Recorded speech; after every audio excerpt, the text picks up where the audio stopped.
गए। हिमांचल जी चिंतित हैं। क्यों है चिंतित? हिमांचल जी सोच रहे हैं कि ये तो अद्वितीय बात है, अद्भुत बात है कि मेरी बेटी जन्म लेते ही तपस्या करने लगी। लेकिन समस्या इस बात की है कि जिसके घर में बेटी का जन्म हो जाता है उसी दिन उस घर में यज्ञ का भूमि पूजन हो जाता है कि विवाह होगा। जिस दिन जन्म होता है बोलो उसी दिन ये संकल्प हो जाता है कि नहीं हो जाता है कि अवश्य ही यज्ञ होगा। यज्ञ मानी उसका विवाह मानी यज्ञ। लेकिन आज मैं चिंतित हूं कि मेरी बेटी जन्म लेते ही तपस्या करने लगी। इसका मतलब है क्या मैं अपने हाथ से बेटी को विवाहित नहीं करा पाऊंगा, उसका हाथ पीला नहीं कर पाऊंगा, उसको जो है विदा नहीं कर पाऊंगा इस घर से। अगर बेटी को मैंने घर से विदा नहीं कर पाया तो इसका मतलब है कि सबसे बड़ा दुर्भाग्य। जो पिता अपनी पुत्री को घर से विदा नहीं कर पाते हैं उनसे पूछो उन पर क्या बीतती है। वो रात दिन रोते रहते हैं, कहते हैं प्रभु या तो मुझे ले लो या बेटी का हाथ पीला करवा दो। क्यों यही कहते रहते रात दिन के लिए? और जिस दिन बेटी का विवाह हो जाता है, बेटी का हाथ पीला कर देता है पिता, उस दिन आंसू तो निकलते हैं लेकिन प्रेम के आंसू होते हैं। किसके आंसू होते हैं? प्रेम के आंसू होते हैं। और उस दिन वो सबसे ज्यादा सुखानुभूति महसूस करता है कि आज मैं भार मुक्त हो गया। और जब तक वो विवाहित नहीं होती है बेटी, वो चिंतित ही रहता है, भार समझता है। हिमांचल जी रो रहे हैं कि मैं क्या करूं, तपस्वी है बेटी, अच्छी बात है, लेकिन इस तरह की प्रक्रिया अगर नित्य रहेगी, इस तरह की साधना जीवन में रहेगी, वो साधना रत रहेगी, तो विवाह का योग कैसे बनेगा? सोचो। और पार्वती जी का तो शरीर ही बहुत दुबला पतला हो गया, आंख खोल के ही नहीं देख रही किसी को। साथ जन्म के बाद तपस्या में बैठ गई, आंख खोल के नहीं देख रही कौन माँ है, कौन पिता है, कौन सहेलियां हैं, कौन नगर है, कुछ नहीं। ऐसी अद्भुत तपस्या की है, आदि शक्ति है। लेकिन बाप तो चिंतित है कि मैं अपनी बेटी का विवाह नहीं कर पा रहा हूं, और करूं तो कैसे करूं, और किसके साथ करूं, ये भी एक समस्या है। इतनी महान तपस्वी बेटी, इसके लिए वर कहां से खोजूं? तब तक नारद जी आ गया। घर में कोई समस्या आ जाए और संत पहुंच जाए तो बोलो तसल्ली हो जाती कि नहीं हो जाती? चलो महात्मा आ गए, अब कुछ समाधान मिलेगा। इसलिए कहता हूं कि साधुओं को सुरक्षित रखो। जब कोई भारी विपत्ति आएगी तो सहारा साधु ही बनेंगे, ये कन्फर्म है। परिवार सहारा नहीं बनेगा, ना पड़ोसी बनेंगे, ना रुपया पैसा बनेगा, साधु सहारा बनेंगे। कौन बनेंगे? साधु बनेंगे सहारा जब विपत्ति आएगी। और ये लॉकडाउन में तुम लोगों ने अनुभव किया होगा। लॉकडाउन में जब ये महामारी कोरोना में लॉकडाउन हुआ तो अनुभव किया होगा कि भोजन पानी की व्यवस्था सबसे ज्यादा साधुओं ने ही की है। राशन पानी भिजवाया, कहीं सिद्ध किया हुआ प्रसाद पहुंचाया, या लोगों को व्यवस्थित किया। संस्थाओं ने भी किया, समाज सेवियों ने किया, हम ये नहीं कह रहे हैं, लेकिन सबसे बड़ी भूमिका साधुओं की रही इसमें। इसलिए मैं कहता हूं कि साधु हैं सहारे। क्या है? सहारे। इनकी रक्षा करो, इनको सुरक्षित रखो। रक्षा तो भगवान कर रहे हैं, तुम क्या करोगे? लेकिन रक्षा का मतलब जानते हो क्या है? इनको सुरक्षित रखो, ये तुम्हारे बीच से कहीं दूसरी जगह न चले जाए, इसका ध्यान रखना है। समझ गए हो कि नहीं? नहीं, साधुओं के लिए कोई कमी नहीं है, कहीं भी जा सकते हैं, कोई कमी नहीं है। जहां जाएंगे वहीं एक आध्यात्मिक संसार बना देंगे।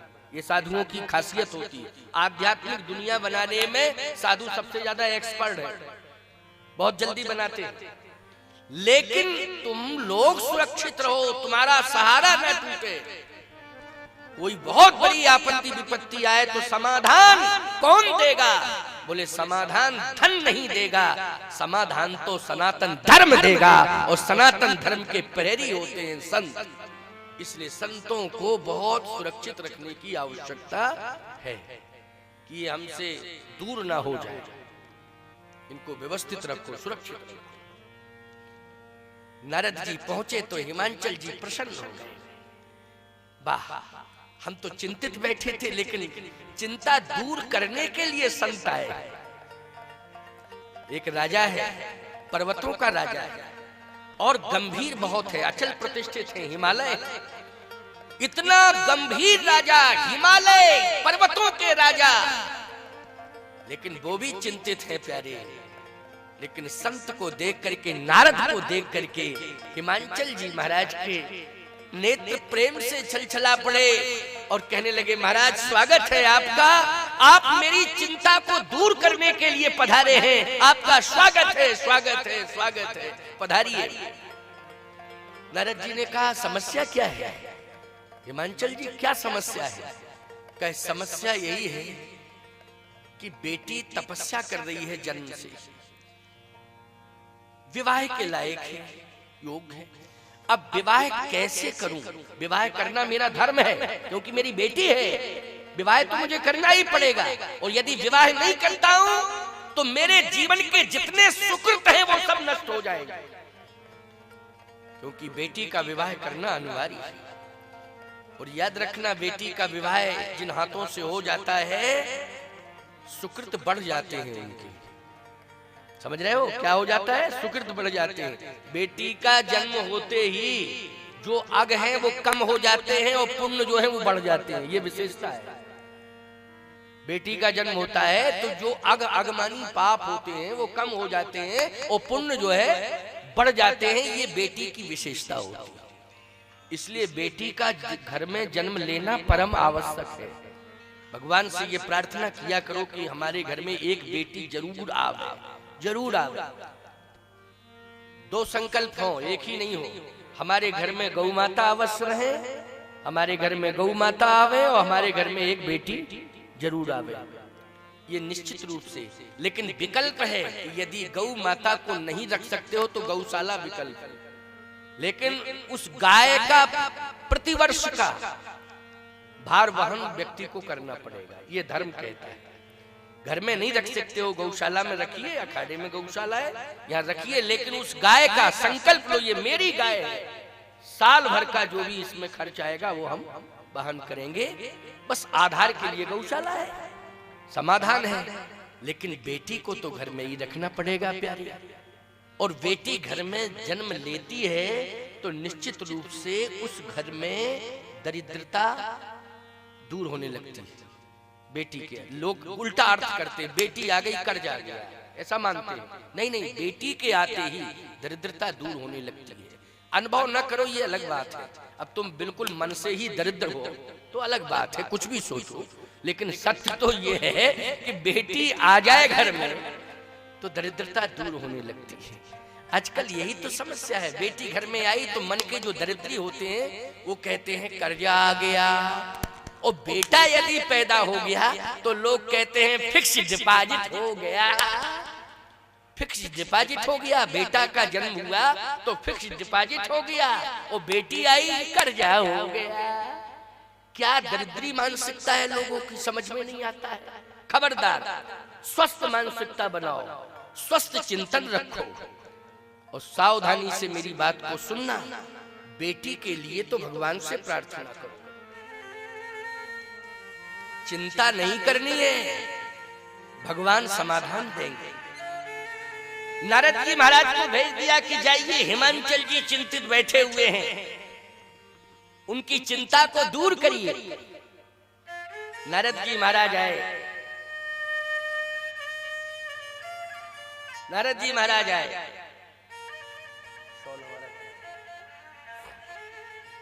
नारद जी ने कहा, चिंता मत करो हिमांचल जी, सोचने की जरूरत नहीं है, क्यों चिंता कर रहे हो? आवश्यकता नहीं है चिंता करने की, चिंतन करिए। क्या करिए? चिंतन। चिंता मत करो, चिंतन करो। हिमांचल जी ने कहा, महाराज चिंतन तो कर रहा हूं, लेकिन चिंता है कि अब पहली समस्या तो ये कि बेटी विवाह कराए तब ना, और फिर विवाह के लिए इच्छुक भी हो जाए तो वर कहां मिलेगा? तो आप ही समाधान दो, का चिंता मत करो, सब कुछ ठीक हो जाएगा। नारद जी महाराज पार्वती जी के समीप पहुंचे। याद रखना, संत अगर सामने आ जाए तो चाहे जैसी साधना तुम क्यों ना कर रहे हो, लेकिन उसका दर्शन जरूर करो। समझ रहे हो कि नहीं? संत का दर्शन जरूर करो। कुछ नियम ऐसे होते हैं जिनमें परिवर्तन करना पड़ता है, होता है परिस्थिति में। संत आ जाए तो उस समय नियम में ही पूरे न बंधे रहो, है कि नियम में बंधे हो, कैसा आप नियम में बंधे, अब क्या करें? नहीं नहीं नहीं, उस समय नियम में परिवर्तन करो संत के लिए। भगवती पार्वती तो मर्यादित है, महान है। जैसे ही देखा, दिव्य अनुभव हुआ कि नारद जी महाराज आए, आंख खुल गई, दर्शन हुआ। वाह! इसका मतलब है कि तपस्या मेरी पूर्ण हो गई, क्योंकि भगवान ने दर्शन दे दिया है। भगवान संत आ जाए तो निश्चित रूप से यह अनुभव होता है कि भगवंत का दर्शन हो गया, भगवान ने दर्शन दे दिया, तपस्या हमारी अब पूर्ण होने वाली है। हिमांचल जी कहते महाराज यही बेटी है। नारद जी ने पार्वती जी को उपदेश दिया। पार्वती जी नारद जी के उपदेश से प्रभावित हो गई, प्रभावित हो गई। देखिए, संत ने उपदेश से प्रभावित कर दिया। हिमांचल जी ने कहा महाराज बेटी के भाग्य में क्या है? नारद जी ने कहा भाग्य में सब कुछ अच्छा ही अच्छा है। पहली बात तो यह है कि इसके भाग्य में वर है कि नहीं? नारद जी बोले बिल्कुल है वर, है वर। तो वर है, लेकिन आप कह रहे हैं वर भाग्य में है, परंतु ऐसा तो नहीं है कि हठ धर्मी के कारण मेरी बेटी वर को स्वीकार कर करे। और यदि वर है भी तो कहां है? नारद जी ने कहा कि लक्षणों से पता चल रहा है कि इतने लक्षण जिसमें पाए जाए वही पार्वती का वर होगा। तो कितने लक्षण? कहे जोगी जटिल अकाम नगन अमंगल भेष, अस स्वामी यही कह मिले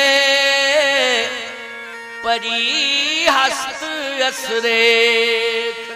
इतने प्रकार के लक्षण जिसमें पाए जाएंगे वही पार्वती का वर होगा। हिमांचल जी बोले महाराज हम नहीं समझ पा रहे ये लक्षण, नगन अमंगल भेष, ये कंडीशन।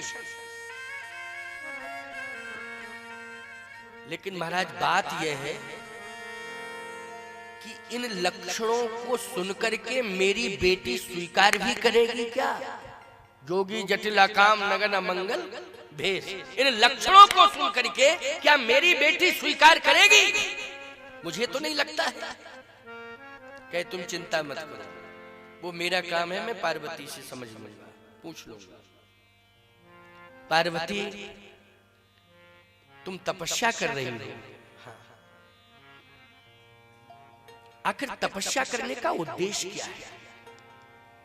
क्या उद्देश्य है? तपस्या करने का उद्देश्य यही है कि मुझे भगवान शिव की प्राप्ति करनी है। नारद जी ने कहा हिमांचल जी ये सब लक्षण भगवान शंकर में ही पाए जाते हैं।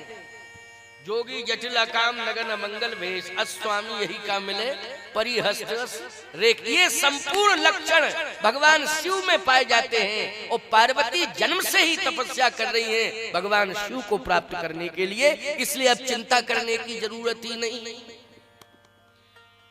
हिमांचल जी ने कहा महाराज चिंता भी दूर नहीं हुई है। अरे क्यों नहीं हुई? का एक शंका आ गई सामने। बोले शंका क्या है? हिमांचल जी ने कहा शंका ये है कि मैंने ये सुना है मेरी पार्वती जो है अगर शिव जी को प्राप्त करने के लिए तपस्या कर रही है तो पहले ये तो पूछो कि शिव जी को प्राप्त करना अलग बात है और शिव जी को पति के रूप में प्राप्त करना अलग बात है। बोलो भाई, शिव जी को प्राप्त करना अलग बात है और शिव जी को पति के रूप में प्राप्त करना अलग बात है। तो शिव जी को प्राप्त करने के लिए तपस्या तो कर रही है, लेकिन शिव जी को किस रूप में प्राप्त करने के लिए तपस्या कर रही है? नारद जी ने कहा तो स्पष्टीकरण दो। तो पार्वती जी कहती हैं, जन्म कोटि लग रगर हमारी, बरों संभुनत रहूं कुंवारी। जन्म कोटि लग रगर हमारी, बरों संभुनत रहूं कुंवारी। बरों संभुनत रहूं कुंवारी। बरों संभुनत रहूं कुंवारी। जन्म कोटि लग रगर हमारी, बरों संभुनत रहूं कुंवारी। जन्म कोटि लग रगर हमारी, बरों संभुनत रहूं कुंवारी। बरों संभुनत रहूं कुंवारी। बरों संभुनत रहूं कुंवारी। बरों संभुनत रहूं कुंवारी। मेरी प्रतिज्ञा है कि मैं पति के रूप में अगर वर्ण करूंगी तो भगवान शिव को, शिव के अलावा किसी को नहीं। ये मेरी प्रतिज्ञा है। नारद जी ने कहा आप चिंता मुक्त हो जाओ। हिमांचल जी का अब और चिंता बढ़ गई। लो अब क्यों चिंता बढ़ गई हो? कह अब इसलिए चिंता बढ़ गई कि मैंने ये सुना है कि जारेऊ काम महेश, भगवान शंकर ने काम को जला दिया है। काम को, जारेऊ काम महेश। तो जब भगवान शिव ने कामदेव को जला दिया है, तो फिर मेरी पार्वती पति के रूप में भले ही वर्ण करे शिव जी को, लेकिन शिव जी तो वर्ण नहीं करेंगे। क्यों भाई? एक पक्षीय बात नहीं होती है। वर्ण में दोनों पक्षों को संतुष्ट होना चाहिए कि नहीं होना चाहिए? है? अरे आप कहो महाराज हम आपको गुरु बनाना चाहते हैं, अब हम नहीं बनाना चाहते तुम्हें चेला, तो जबरदस्ती बनोगे? हमारी इच्छा नहीं है। तुम्हारी श्रद्धा हमें स्वीकार होगी तभी तुम्हें वो अधिकार प्राप्त होगा। अगर तुम्हारी श्रद्धा मुझे स्वीकार नहीं होगी तो अनाधिकार चेष्टा करने की आवश्यकता नहीं है। कितनी ही अनाधिकार चेष्टा करते रहो, लेकिन सफलता मिलने वाली नहीं है। इसलिए उभय पक्षी संतुष्टि होना चाहिए। महाराज और चिंता बढ़ गई कि मेरी बेटी प्रतिज्ञा कर चुकी है कि मैं शिव जी को पति के रूप में वर्ण करना चाहती हूँ, इसलिए तपस्या कर रही हूँ। लेकिन शिव जी ने तो जारेऊ काम महेश, उन्होंने तो कामदेव को जला दिया। और जब कामदेव को ही जला दिया है तो वो कैसे पार्वती को पत्नी के रूप में स्वीकार करेंगे? नारद जी ने कहा ऐसा है, ये जो विवाह का विधान होता है वो विधि द्वारा निश्चित होता है। किसके द्वारा निश्चित होता है? विधि द्वारा।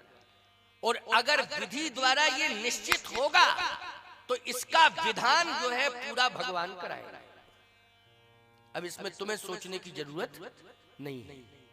जैसे सीताराम विवाह महोत्सव तो जहीं विरंच रच सीए समारी और तह श्यामल बर रचो बिचारी। समस्याएं कितनी ही आती रही, कितनी आती रहेंगी, लेकिन विधि का विधान है वो निश्चित पूरा होगा। उसमें किसी भी प्रकार का कोई अवरोध नहीं हो सकता है। नारद जी ने कहा चिंता करने की जरूरत नहीं है, विधि का विधान है।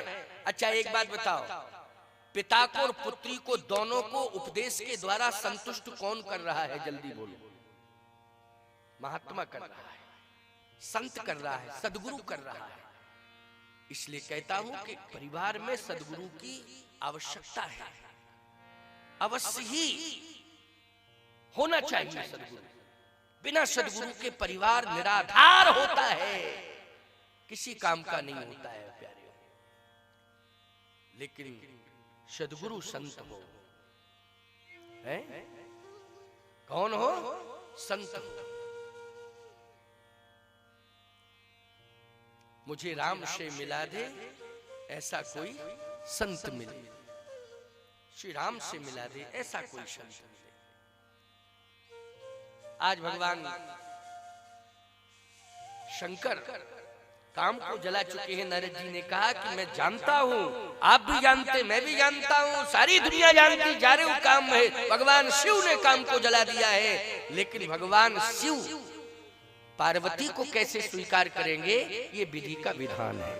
इसमें तुम्हें सोचने की जरूरत नहीं है। तो महाराज मैंने तो ये संपूर्ण विवाह का दायित्व, बेटी के विवाह का दायित्व मैंने तो आपके हाथों में सौंप दिया। अब आप निर्वाह करो, चिंता करने की जरूरत नहीं। एक बात बतावे भैया, श्री राम जी का और श्री जानकी जी का विवाह, उसका संपूर्ण दायित्व विश्वामित्र और सतानंद ने हाथ में ले लिया था। जानकी जी के पक्ष से नेतृत्व सतानंद जी ने किया और श्री राम जी के पक्ष से नेतृत्व विश्वामित्र जी ने किया। बोलो यहाँ ना तो विशेष भूमिका दशरथ जी की है ना जनक जी की है। एक और है सतानंद जी की और दूसरी ओर है विश्वामित्र जी की। तो इससे सिद्ध होता है कि अनादिकालीन परंपरा है कि हमारे परिवार में एक संत जरूर होना चाहिए, हमारा परिवार संत से जुड़ा हुआ होना चाहिए।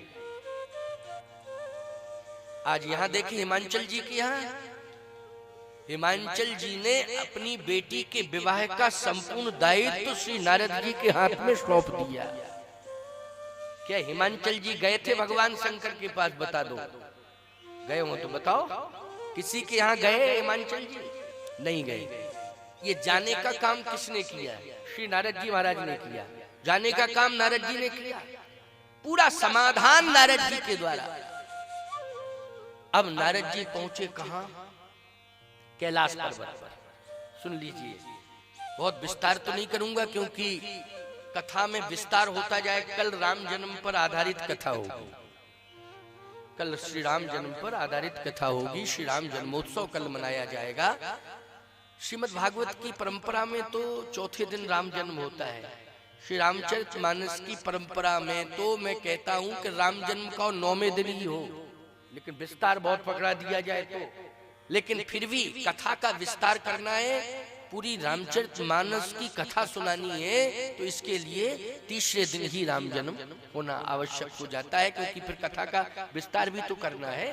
इसलिए आज कुछ विशेष बातें रखूंगा और 7 बजे तक कथा होगी। देखिए मैं तो ठीक 4 बजे आ गया था महाराज, 4:03 पर मैं आ गया था मंच पर। मैंने कहा था मैं 4 से 7 रहूंगा मंच पर, और 3 बजे ये सभी आ गए थे। भजन गाने वाले, भजनोपदेशक, क्योंकि ये भजन वाले ही हैं सब, और आपके मैहर घराने से जुड़े हुए। ये हमारे समाधिया जी हैं, ये तो भागवताचार्य जी भी भागवत भी कहते हैं, पंडित श्री भगवत नारायण समाधिया। ये मैहर घराने से ही जुड़े हुए। जो कुछ मिला है इनको संगीत की देन यही की, मैहर घराने की। वो उनका नाम क्या था? डेविड साहब, उन्हीं के संरक्षण में ये रहे। अच्छा, और ये मैहर घराना क्या कहना साहब विश्व प्रसिद्ध हो गया। वो महाभाग बाबा श्री अलाउद्दीन खान साहब, क्या कहना है, शारदा जी की विशेष कृपा थी उनके ऊपर, प्रत्यक्ष कृपा थी। प्रत्यक्ष मैहर घराना ही तैयार हो गया साहब, हो गया कि नहीं हो गया? तो ऐसा विश्व प्रसिद्ध हो गया ये मैहर घराना। माँ शारदा की कृपा, अद्भुत विलक्षण प्रतिभाएं हुई है इस मैहर में।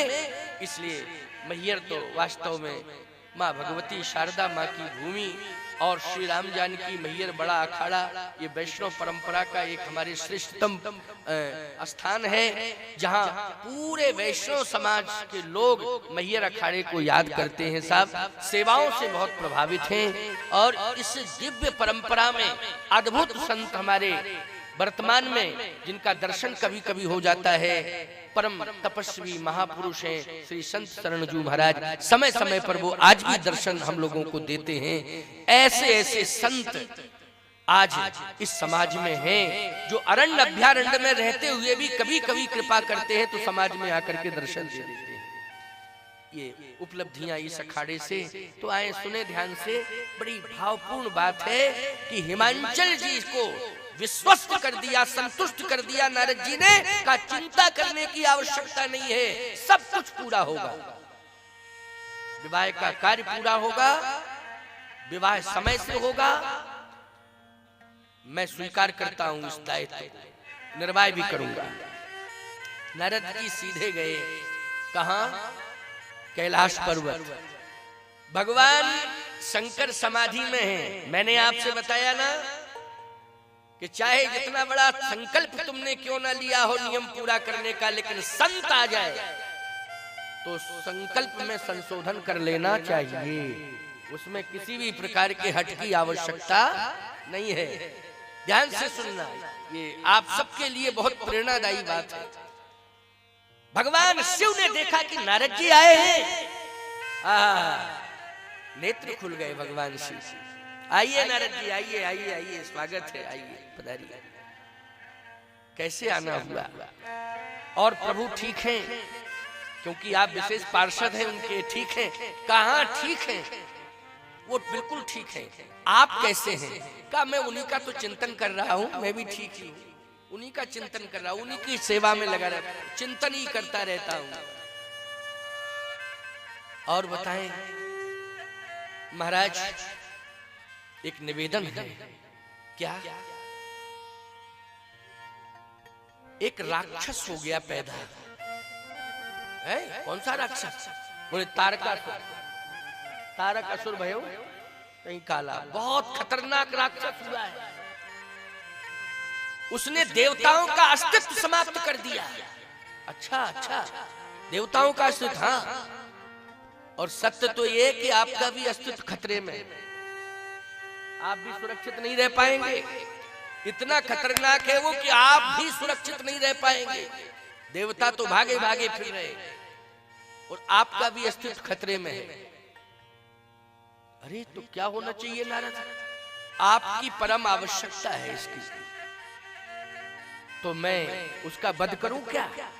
कहे आप वध नहीं कर पाएंगे, क्योंकि विधान जो बना हुआ है वध का। देखो भाई, एक बात बताएं आपको, परशुराम जी चाहते तो रावण को मार सकते थे। मार सकते थे परशुराम जी, उनके फरसे में बड़ी ताकत है। जब सहस्त्राबाहु अर्जुन की भुजाओं को काट सकते हैं तो रावण इतना बलवान थोड़ी। परशुराम जी उसी काल में तपस्या कर रहे हैं जिस काल में रावण का अत्याचार है। उसी काल में परशुराम जी तपस्या कर रहे हैं। बाली का अनाचार अत्याचार जिस काल में है उसी काल में परशुराम जी तपस्या कर रहे हैं। इससे सिद्ध होता है कि परशुराम जी के द्वारा विधान नहीं बना था, श्री राम जी के द्वारा विधान बना था। तो विधान जिसके द्वारा बने। मैं तो कहता हूं परशुराम जी की बात छोड़िए, हनुमान जी लंका में गए थे, चाहते तो रावण को मार के चले जाते। 75% राक्षस मार डाले हनुमान जी ने, तो रावण कौन बड़ी बात था? रावण मर जाता कि नहीं मर जाता? बोलो, इस बात का आपको यकीन है कि नहीं कि हनुमान जी के द्वारा रावण की मौत हो जाती कि नहीं? लेकिन नहीं, विधान नहीं था। क्या नहीं था? विधान नहीं था। इसलिए विधान नहीं है महाराज, आपके द्वारा नहीं मरना है, फिर आपके बेटे के द्वारा मरना है। खड़ानंद जी, कार्तिकेय जी के वो विधान बना हुआ आपके बेटे के। भगवान शंकर बोले ऐसी बात करते हो नारद जी कि जो विधान ही पूरा ना हो पाए, हम तपस्या कर रहे हैं, अब पुत्र कहां से आएगा? कहे इसलिए तो मैं कह रहा हूं कि पुत्र आएगा जरूर, आप विवाह के लिए तैयार हो जाओ। पुत्र आएगा, आप विवाह के लिए तैयार हो जाओ। भगवान शंकर ने कहा हम एक ही विवाह से परेशान हो गए, इसलिए तपस्या कर रहे हैं। अब दोबारा विवाह की जरूरत नहीं है। जब पहले विवाह सती के साथ हुआ था ना, और इतनी बड़ी विडंबना हुई नारद जी कि हम जानते हैं कि क्या हम पे बीती है, इसलिए अब विवाह की चर्चा तो बिल्कुल मत करना। और आपको मालूम नहीं है कि मैंने कामदेव को जला दिया। अब विवाह की चर्चा खत्म करो, ये विवाह का प्रस्ताव लेके मत आया करो। और चर्चा कोई करो, कहे वो तो विधान बन चुका है, और जब विधान बन गया है तो वो तारकासुर नाम का राक्षस है, वो मरेगा तो आपके पुत्र से ही मरेगा, उसका नाम कार्तिकेय होगा, और विवाह होगा तभी पुत्र होगा। भगवान शंकर ने कहा वो तारकासुर मरे चाहे ना मरे, हमको विवाह नहीं करना, हमको विवाह नहीं, विवाह की चर्चा मत करना, हम एक विवाह से परेशान हैं। देखो भैया, पत्नी अगर अनुकूल मिले तो अच्छा लगता है परिवार में, क्यों लगता है कि नहीं? और पत्नी अगर प्रतिकूल विचारधारा की मिल जाए तो फिर यही कहता है व्यक्ति कि क्या बतावे, ऐसे चक्कर में पड़ गए, हमको पढ़ना नहीं चाहिए था, लेकिन चक्कर में पड़ गए, अब करें तो क्या करें? पश्चाताप। भगवान शिव को जब सती जी ने बात नहीं मानी तो पश्चाताप किया भगवान शंकर ने, बहुत पश्चाताप किया था, थोड़ा बहुत। अब विवाह की जरूरत नहीं है महाराज, और चर्चा करो। नारद जी ने कहा देखो ऐसा है कि चर्चा तो जो थी वही मैंने कर दी आपसे, अब आप नहीं करना चाहते हैं तो अलग बात है, अब मैं जाता हूं। इतना कह करके नारद जी विष्णु भगवान के पास पहुंचे। जब श्री हरि के पास पहुंचे तो भगवान नारायण ने कहा क्या है नारद जी हालचाल? कहे महाराज हालचाल तो हाल ठीक भी है और नहीं भी है, दोनों बात है। क्यों क्या बात है? बात यह है कि विधान आपने जो बनाया है, हाँ बनाया है, वो विधान को पूरा होना चाहिए कि नहीं? हाँ होना चाहिए, लेकिन समस्या आ रही है क्या? शिव जी का विवाह पार्वती के साथ होगा, ये विधान बना है, हाँ बिल्कुल बना है, वो तो होना ही होना है, लेकिन पार्वती जी तो संकल्प लिए बैठी है, तपस्या ही कर रही है शिव जी को पति के रूप में प्राप्त करने के लिए, लेकिन शिव जी तैयार नहीं है, वो विवाह के लिए ही तैयार नहीं है। भगवान विष्णु ने कहा, नारायण ने कहा तैयार करो नारद। नारद जी बोले खूब प्रयास कर लिया, हमारे बस से परे है, अब आप ही चाहो तो संभव है, प्रयास आपका सफल हो जाए ये आप जानो, लेकिन मेरा प्रयास तो विफल। मैंने तो पूरी तरह से मना लिया, हाथ जोड़े, प्रमाण भी दिया, तारकासुर की कथा भी सुनाई। वो तारकासुर की कथा सुन करके बोले बाढ़ में जाए तारकासुर, हमको विवाह नहीं करना। भगवान ने कहा इसकी पहल मैं स्वयं करूंगा जाके।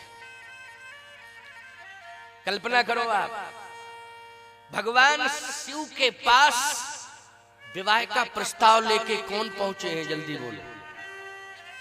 स्वयं नारायण पहुंचे। बोलो पहुंचे कि नहीं पहुंचे? स्वयं भगवान पहुंचे। अब कल्पना करिए वो विवाह कितना अद्भुत होगा, वो पति वो वर भी कितना अद्भुत होगा कि जिसके विवाह के लिए हाथ जोड़ करके भगवान ही खड़ा। सोचो जरा, कल्पना करो आप, भगवान ही हाथ जोड़े खड़ा हो। नहीं तो लोग विवाह वाले तो हजारों पति हैं जो भगवान के सामने हाथ जोड़े रहते। महाराज अब तो कम से कम 36 साल के हो गए, अब क्यों भगवान के यहाँ हाथ जोड़े खड़े रहते हैं, प्रार्थना करते हैं कि अब तो कृपा करो। बड़े बड़े पैसे वालों के लड़के देखे मैंने हाथ जोड़ते हुए। देखो विवाह को हल्का मत लिया करो। मैंने देखा है कि बड़े बड़े रिक्शा वालों के विवाह हो गए लेकिन राष्ट्रपति तक के नहीं हो पाए। क्यों? रिक्शा चलाने वालों के 2-2, 3-3 हो गए साहब, उनके 2-2, 3-3 विवाह हो गए। लेकिन ऐसे भी प्रमाण मिलते हैं कि प्रधानमंत्री और राष्ट्रपति, मैं कहता हूं देश के प्रधानमंत्री माननीय अटल बिहारी वाजपेयी जी थे। अटल बिहारी वाजपेयी जी प्रतिभाशाली नेता थे, बहुत स्वच्छ नेतृत्व देने वाले थे, लेकिन सोचो जरा विवाह हो पाया? अब्दुल कलाम साहब राष्ट्रपति हुए, बहुत बड़ी प्रतिभा थे कलाम साहब, लेकिन विवाह नहीं हो पाया। सोचिए जरा। इसलिए विवाह को इतना हल्के में मत लिया करो कि विवाह ये तो साधारण बात है ना। अरे और छोड़ो, हमारे नारद जी का नहीं हो पाया, दुनिया की बातें छोड़ो, क्यों भाई, हमारे नारद बाबा का विवाह नहीं हो पाया और तो दुनिया की बातें छोड़िए। नारद जी क्या कहना, कितने श्रेष्ठ संत, वो बात आएगी प्रसंग में, कथा है सुनाऊंगा। लेकिन आप ये सुनिए, दिव्य भाव है इसमें कि विवाह के लिए, भगवान शिव के विवाह के लिए भगवान को स्वयं जाना पड़ा, श्री हरि को। और श्री हरि क्या कह रहे हैं सुनिए, मम बिनती अब सुनहु शिव, जो मो पर निज ने, तो जाहि विवाह सैलज, यह मोहि मांगे दे। मैं प्रार्थना कर रहा हूं आपसे पार्वती जी के विवाह के लिए। देखो मैं कहता हूं, जो तपस्या करते हैं परमात्मा उनके संकल्प को पूरा करता है, फिर परमात्मा की जिम्मेवारी है। पार्वती जी की तपस्या पूर्ण हो गई, बोलो उस तपस्या को फलीभूत करने के लिए भगवान प्रार्थना करने के लिए गए कि नहीं गए? भगवान स्वयं गए प्रार्थना करने के लिए। दूसरा भाव ये है कि देवता परेशान है, भक्त परेशान है, वो राक्षस कैसे मरेगा? बिना शिवजी, शिवपुत्र के बिना तो वो मर नहीं सकता है। भगवान श्री नारायण में कौन सी कमी है साहब? भ्रकुटी विलास सृष्टि लय होई, ये राक्षस वाक्षस सब मर जाएंगे, लेकिन नहीं नहीं, जो विधान बना है उसको पूरा कराना है, इसके लिए प्रार्थना कर रहे हैं। एक तो तपस्या की है पार्वती ने, इसलिए प्रार्थना कर रहे हैं। दूसरा वो राक्षस हो गया है, वो कैसे मरेगा, इसके लिए शिव विवाह आवश्यक है, तो प्रार्थना कर रहे हैं भगवान। मम बिनती अब सुनहु शिव, जो मो पर निज ने, तो जाहि विवाह सैलज, यह मोहि मांगे देव। मैं दुनिया को देने वाला हूं, लेकिन आज आपसे मांगने के लिए आया हूं। दुनिया मेरी प्रार्थना करती है, लेकिन आज मैं स्वयं प्रार्थना कर रहा हूं। इसलिए मेरी प्रार्थना है कि जाए विवाहों सैल जाए, यह मोहे मांगे देव। कामदेव को जला दिया है, इसलिए इस बात पर विचार करना होगा कि भगवान शिव और पार्वती का विवाह भी सांसारिकता से परे है। यहां दैहिक संबंधों का कोई लेना देना नहीं है। श्री सीताराम जी के विवाह का भी सांसारिकता से कोई संबंध नहीं है। यहाँ दैहिक विवाह से कोई लेना देना नहीं है। ये शिव और श्री राम का विवाह है, अद्भुत और अद्वितीय है। ये सीताराम विवाह महोत्सव आज गौरव को प्राप्त हो रहा है। साहब मैया खड़े में भगवान स्वयं प्रार्थना कर रहे हैं, जाए विवाहों सैल जाए, यह मोहि मांगे दे। अब कैसे मना कर सकते हैं? नारद जी को तो मना कर दिया था, लेकिन मना कैसे कर सकते हैं? नारायण कह रहे हैं और वो भी हाथ जोड़ के प्रार्थना कर रहे हैं। आंसू आ गए भगवान शंकर। कहा महाराज आप हाथ जोड़ के प्रार्थना कर रहे हैं, धिक्कार है शिव को, जो ये संकल्प लिए बैठा है कि मैं विवाह नहीं करूंगा, मैं विवाह नहीं करूंगा। मेरा ईश्वर, मेरा नारायण मुझसे प्रार्थना करे, मेरा संकल्प भाड़ में चला जाए, मुझे ऐसे संकल्प की जरूरत नहीं है। आदेश का पालन करूंगा, स्वामी का आदेश में शिरोधारी करता हूं। आप मेरे स्वामी हैं, मैं आपका सेवक हूं, आदेश को शिरोधारी करता हूं। भगवान शिव ने शिरोधारी कर लिया, ये आदेश था। प्रार्थना भगवान की ओर से प्रार्थना है, लेकिन शिव जी की तरफ से क्या है? आदेश है। आदेश को शिरोधारी करता हूं। नारद जी को तो टहला दिया था, लेकिन भगवान ने कहा तो शिरोधारी करना पड़ा श्री शंकर जी को। अब शंकर जी ने कहा महाराज एक प्रार्थना और है, थोड़ा सा सुन लीजिए। क्या? कि विवाह, पहला जो विवाह हुआ था वो भी राजा के यहाँ हुआ था, दक्ष प्रजापति के यहाँ हुआ था। तो महाराज दक्ष के यहाँ विवाह हुआ था, चलो वो तो निर्वाह हो गया, लेकिन अब विवाह ये होगा कहाँ? क्या ये भी राजा के यहाँ ही होगा? हिमांचल जी के यहाँ होगा। उनकी बेटी से होना है। अच्छा अच्छा, तो राजा के यहाँ फिर विवाह। अब आपको ये मालूम ही है कि मेरे पास क्या है, कैलाश पर्वत, छाया है नहीं, चार दीवारी है नहीं, ज्यादातर नीचे उतरता हूँ तीसरा। क्यों भाई, यही बात है कि नहीं? ऊपर चढ़ता हूँ तो पर्वत और नीचे उतरता हूँ तो मरघट। अब दो ही स्थान है, लेकिन मेरी प्रार्थना ये है वो राजा से कम ये तो कहा जाए कि बेटी का विवाह जहाँ होगा वहाँ दो ही व्यवस्थाएं हैं रहने की, या तो पर्वत है या फिर मरघट। वो बेटी तैयार है, वो बेटी का बाप तैयार है कि नहीं, ये तो अब आप ही समझो। भगवान ने कहा सुनो भोले बाबा,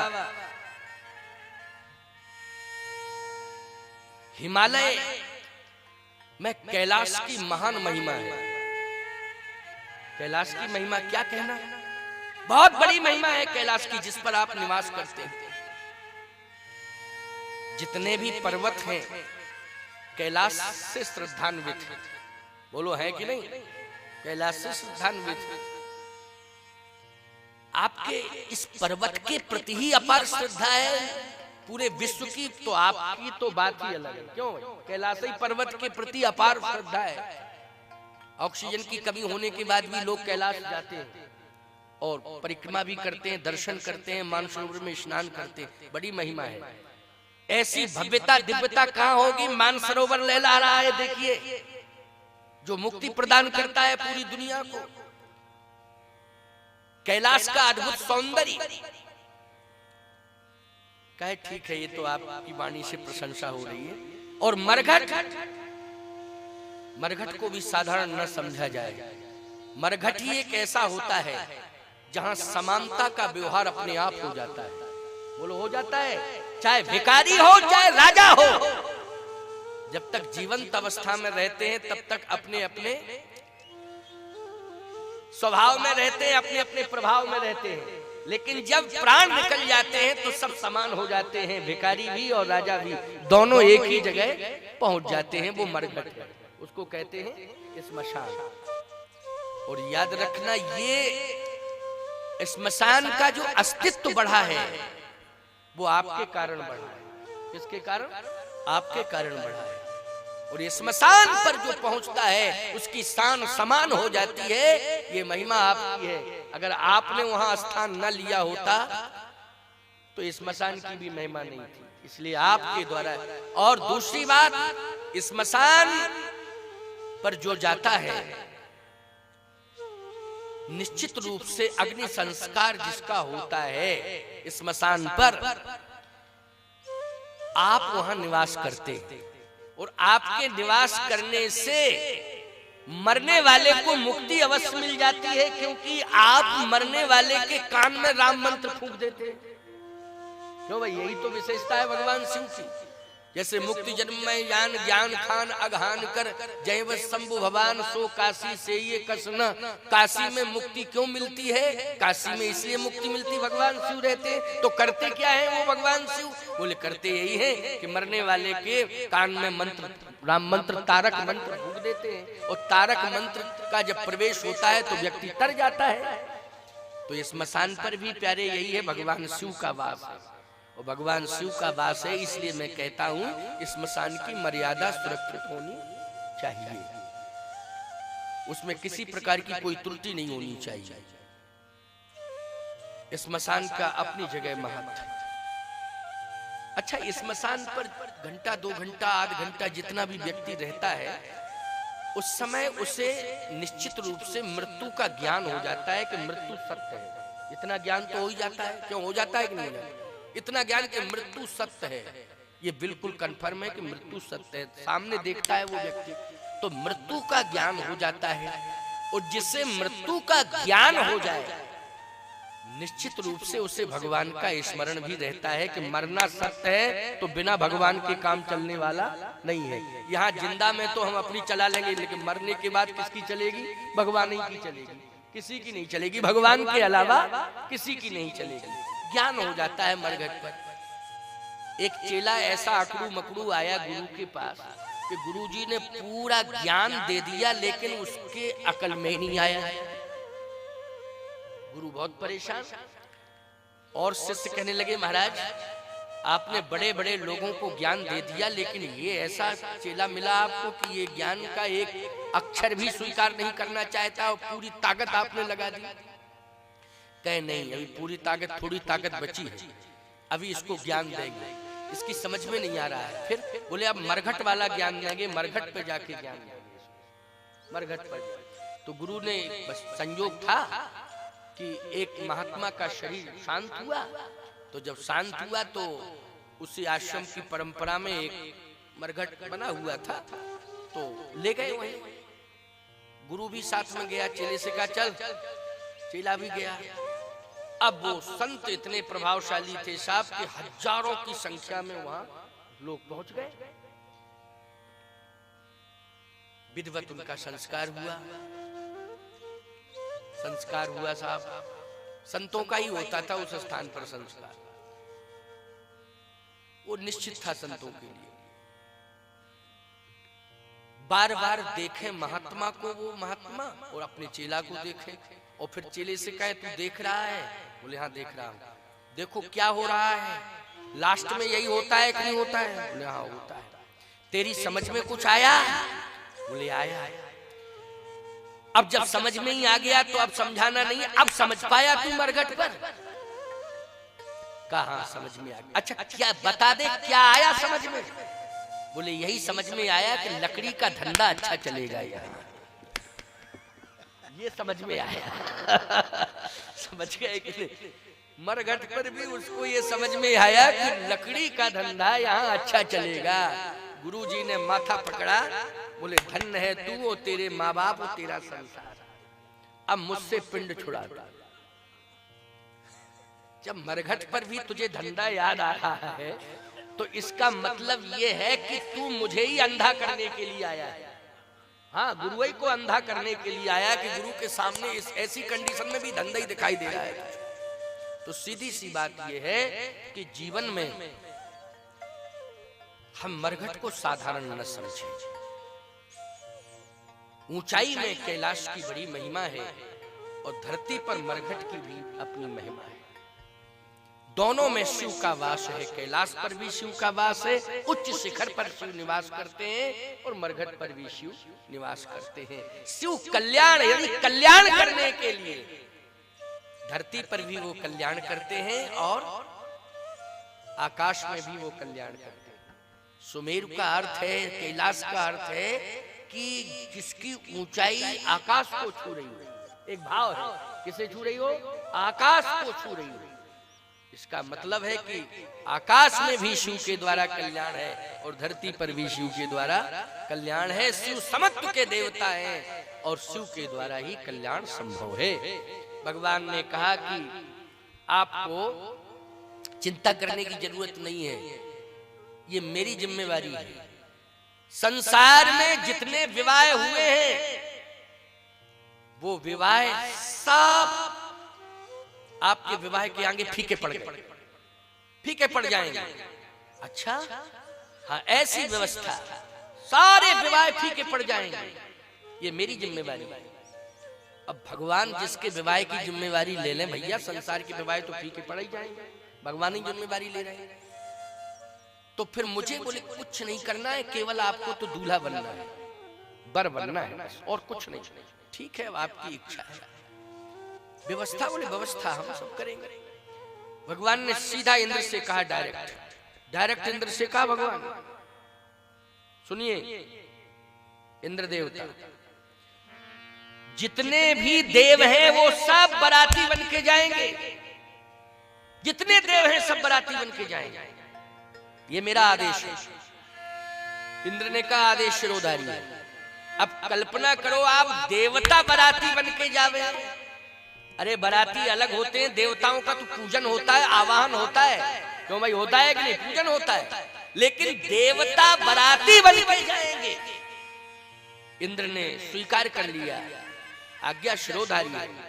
स्वर्ग खाली पड़ गया साहब, सब कैलाश की तलहटी में आ गए देवता, स्वर्ग छोड़ के सब बाराती बनना है, बाराती बन के आ गए। ऐसा अद्भुत नजारा तो पहली बार देखने को मिला है, क्योंकि विवाह तो बहुत हुए हैं, बस 2 ही विवाह में देवता शामिल हुए हैं, या तो भगवान शिव के विवाह में या प्रभु राम के विवाह में।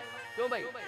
2 ही विवाह ऐसे अद्भुत हुए हैं कि जिसमें देवता बाराती बनकर के शामिल हुए हैं साहब।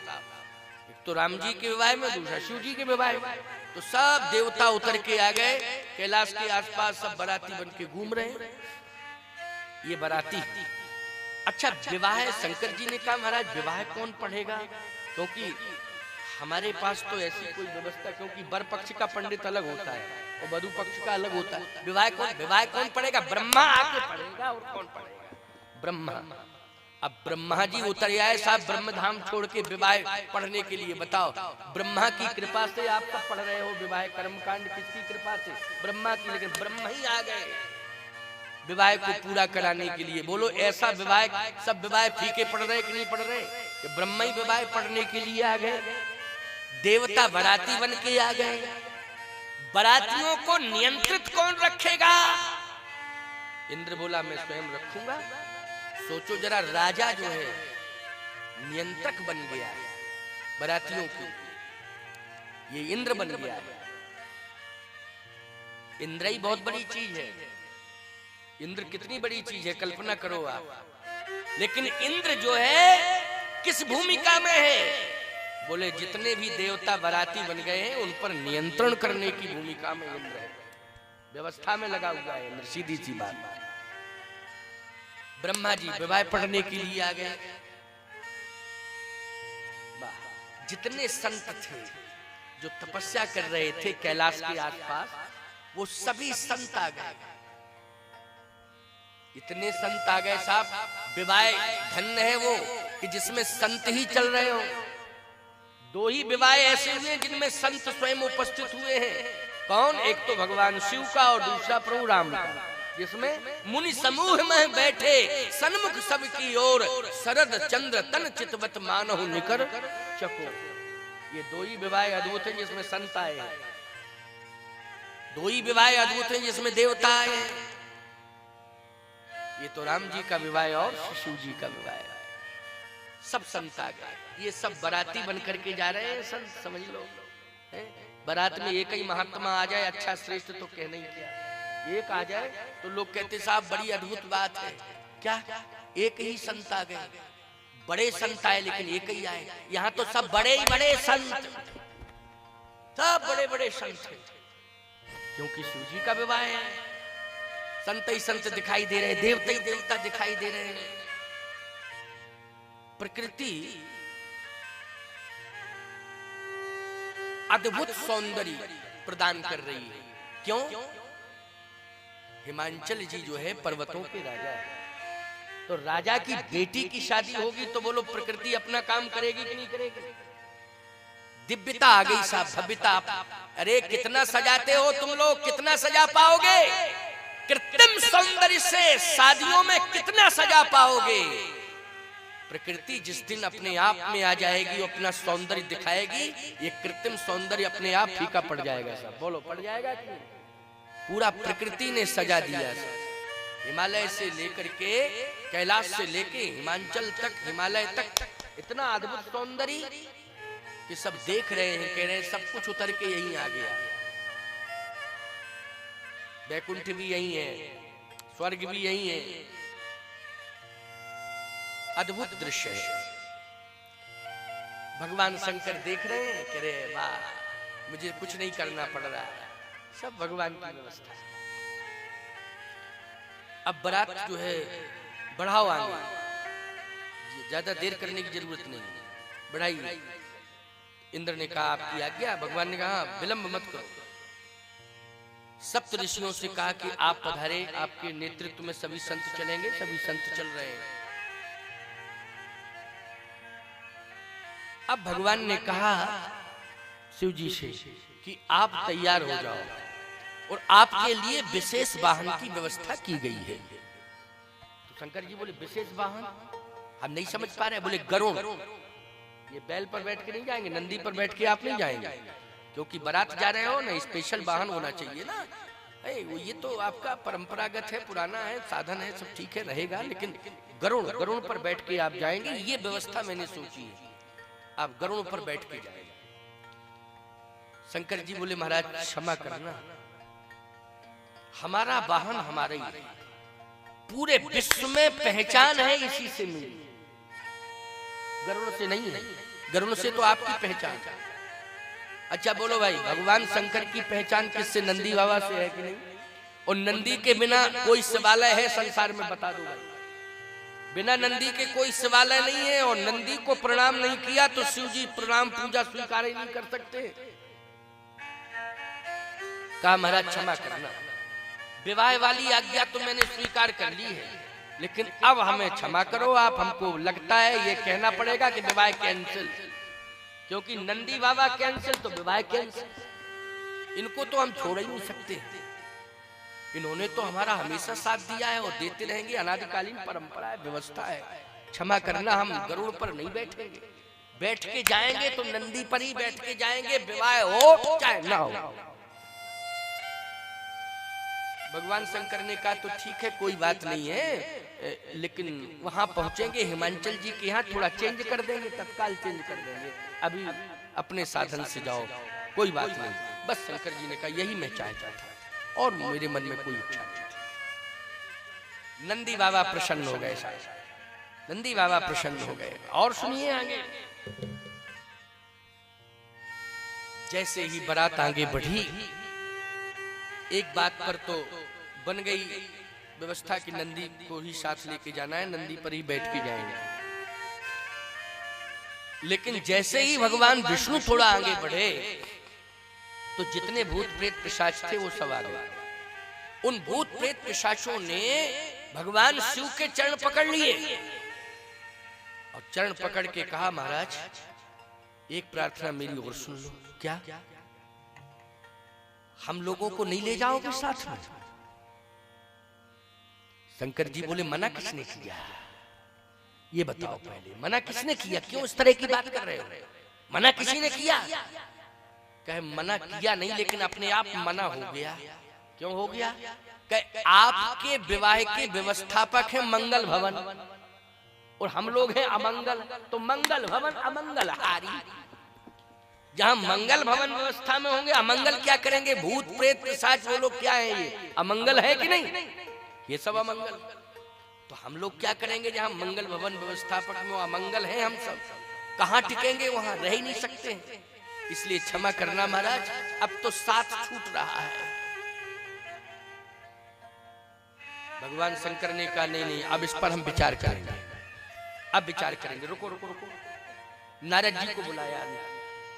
नारद जी तुरंत आ गए। इस नारद की तो विशेषता, स्मरण करो प्रकट हो जाते हैं, बुलाने की प्रकट ही हो जाते हैं। इसीलिए नारद जी की नारद जी प्रकट हो गए और जैसे प्रकट हुए कहा सुनो नारद जी, एक समस्या आ गई, उसका समाधान कर लो। क्योंकि डायरेक्ट भगवान ने कहा था तो मैंने एक समस्या का समाधान तो तत्काल कर दिया। बोले गरुड़ पर बैठ के जाना पड़ेगा। मैंने कहा नहीं, नंदी को नहीं छोड़ सकता, विवाह कैंसिल करो।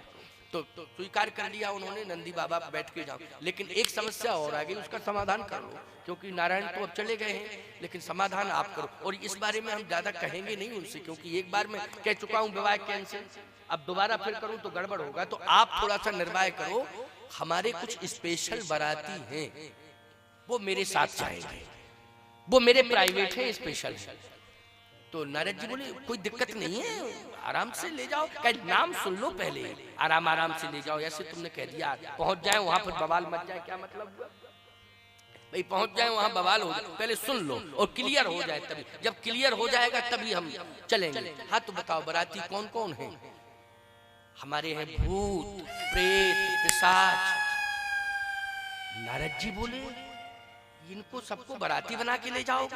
क्या वो तो हमारे हैं, हमारा उत्सव है, तो जाएंगे ही जाएंगे बाराती बनके। नारद जी बोले देखो बोले बाबा, गांव में एक भूत पैदा हो जाए तो गांव भर परेशान रहता है, और जिस गांव में भूतों की बारात पहुंच जाए तो गांव की दशा क्या होगी? कल्पना करो। तो कम से कम इनको ये कहो कि विवाह होके आएगा, कैलाश के आसपास रहना, विवाह होके आएगा, यही आनंद मिलेगा, वहां जाने की जरूरत नहीं है। शंकर जी बोले देखो नारद बाबा, साफ साफ बोल रहा, विवाह की हमें जरूरत नहीं और कोई मन नहीं। ये तो नारायण की आज्ञा का पालन कर रहा हूं, उन्होंने आदेश दिया, मैं पालन कर रहा हूं। लेकिन यदि हमारे लोग ही हमारे साथ नहीं जा पाए तो हम नहीं कहेंगे आप जाके कह दो नारायण से विवाह कैंसिल, किसी और दूल्हा की व्यवस्था कर। नारद जी बोले देखो जाता हूं। नारद जी दौड़े दौड़े गए, कहा सुनो प्रभु समस्या आ गई। क्या? भोले बाबा तो रूठ गए। क्यों रूठ गए, क्या बात है? बात यह कि भूत प्रेत पिशाच सब घेरे पड़े हैं और वो कह रहे हैं कि हम बाराती बन के जाएंगे। आप ही बताओ कि नगर में, किसी के नगर में भूतों की बारात पहुंचे तो वहां विडंबना क्या होगी? भगवान बोले उनको समझा देते। अरे समझा रहे थे तो कह रहे विवाह कैंसिल, दूल्हा कोई दूसरा चुन ले। भगवान विष्णु बोले हम स्वभाव को जानते, वो मानने वाले नहीं है, हठी स्वभाव के हैं। एक काम करो नारद, तुम थोड़ा सा संतुलन बना दो। नारद जी बोले कैसे बनेगा संतुलन? भगवान ने कहा संतुलन ऐसे बनेगा कि भोले बाबा से ये कहो कि थोड़ा सा लेट चलना, लेट और लेट पहुंचे, वो लेट चले लेट पहुंचे, वहां हम सब मामला संभाल लेंगे। और भूत ऊत आएंगे तो हम पहले से ही कह रखेंगे कि कुछ खेल तमाशे वाले आ रहे हैं और वो आएंगे तो अपना अपना खेल तमाशा करेंगे। वो अपना मुखौटा उखौटा लगा के आएंगे बना के, तो सोचने अन्यथा सोचने की जरूरत नहीं है और डरने की जरूरत नहीं, हम माहौल बना देंगे और भूत ऊत पहुंच जाए। नारद जी बोले मुखौटा वाले थोड़ी है, ओरिजिनल भूत है।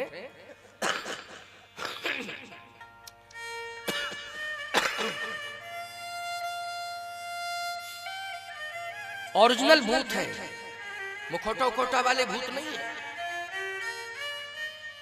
अरे ओरिजिनल बने लेकिन पीछे आवे, हम सब मामला बना देंगे। इतना तो तुम संतुष्ट कर दो कि पीछे आवे। नारद जी बोले जा रहा। नारद जी दौड़े दौड़े गए। भगवान शंकर ने कहा क्या हुआ, निर्णय क्या हुआ? बोले निर्णय ये हुआ कि आए तो लेकिन लेट चले थोड़ा। शिव जी शंकर जी बोले हम 5-7 दिन लेट पहुंचे, क्या दिक्कत की बात? अरे नहीं नहीं नहीं नहीं, वो ऐसा नहीं, मुहूर्त निकल जाए फिर पहुंचो, बस थोड़ा सा घंटे 2 घंटे लेट। शंकर जी ने कहा वो तैयार है, कोई दिक्कत नहीं, और अपने साथ ही लेके आना, पहले मत भेजना इन भूतों को। कहने नहीं वो तो हमारे साथ रहेंगे, हमारे साथ रहते ही वो रहेंगे। इंद्र हिमांचल नगर में प्रवेश करता है।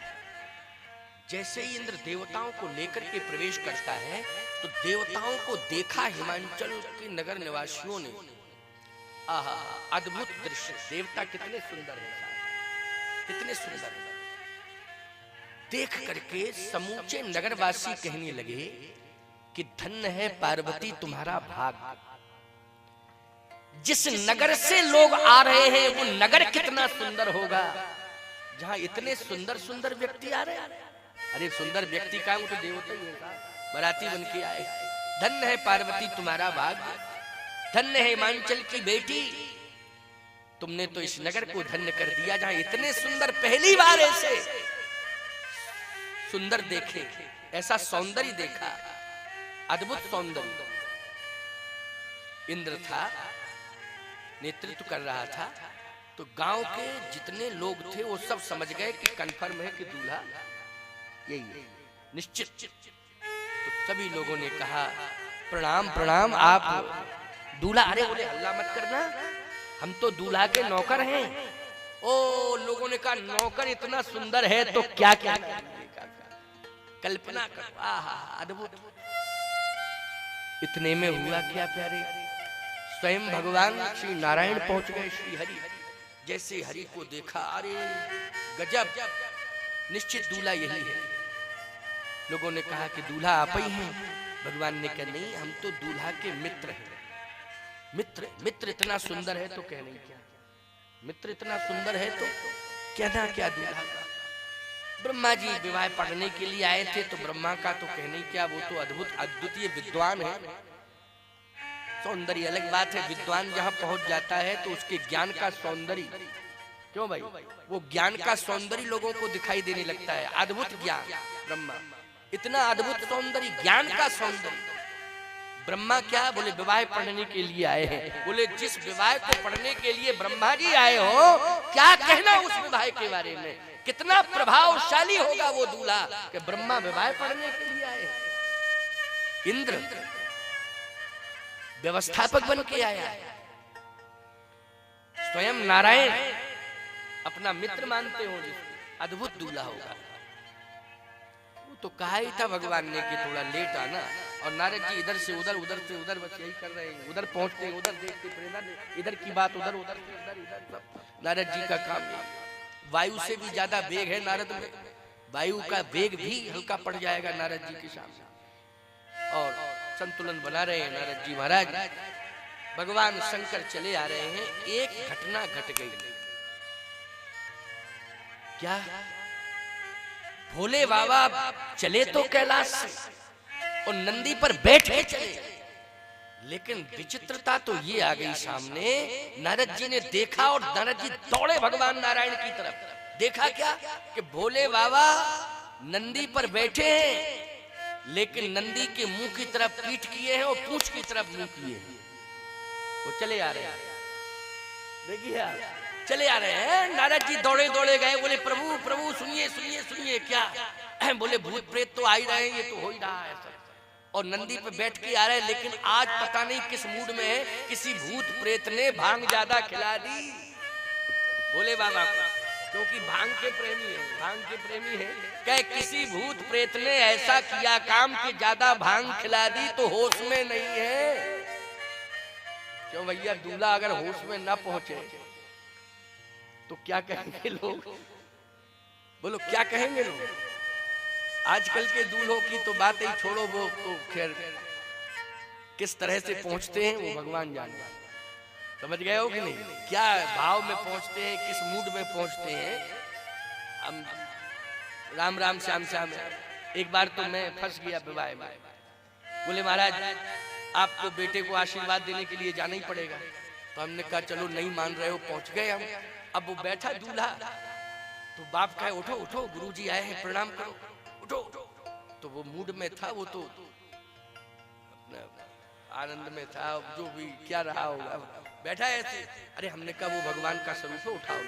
हम ही ने अपनी मर्यादा बनाई, क्या करें, जबरदस्ती कहा उठ उठ उठ, क्या करा। अब वो बैठा है ऐसे। हमने कहा नहीं नहीं, वो भगवान के स्वरूप में बैठा रहना, कोई बात नहीं। लेकिन बोले आप आशीर्वाद तो दो। हमका आशीर्वाद दे। और जैसे ही हमने हाथ रखा और कहा खुश रहो, तो एकदम कहता तुम भी खुश रहो। अरे हमने कहा अब तो खतरा ही हो गया पूरा, भागो यहाँ से, तुरंत भागो यहाँ से, अब रुकने की जरूरत नहीं, नहीं धरती पलट जाएगी पूरी। इस तरह के मूड में पता नहीं कैसे दूल्हा हो गए हैं आजकल। नारद जी कहते हैं महाराज भांग खाने के शौकीन हैं भोले बाबा, किसी भूत प्रेत ने ज्यादा भांग खिला दी, और भांग इतनी ज्यादा पी ली है कि शायद आज उनको ये भी पता नहीं है कि हमें कैसा बैठना चाहिए। तो कैसे बैठे हैं? कहीं उल्टे बैठे हुए, नंदी बाबा की मुंह की तरफ पीठ किए हैं और पूंछ की तरफ किए हैं अपना मुंह, और चले आ रहे हैं। और भूत जितने हैं वो अपनी पोजीशन लेकर के वाह करते हुए चले आ रहे हैं। अच्छा अच्छा, तो कह तो दो उनसे कि सीधे बैठ जाओ, इतना नहीं कह सकते थे? कहे महाराज हम दृश्य देख के घबरा गए, क्या है? कहे नहीं नहीं, कह दो कोई बात नहीं है, कह दो सीधे बैठ गए।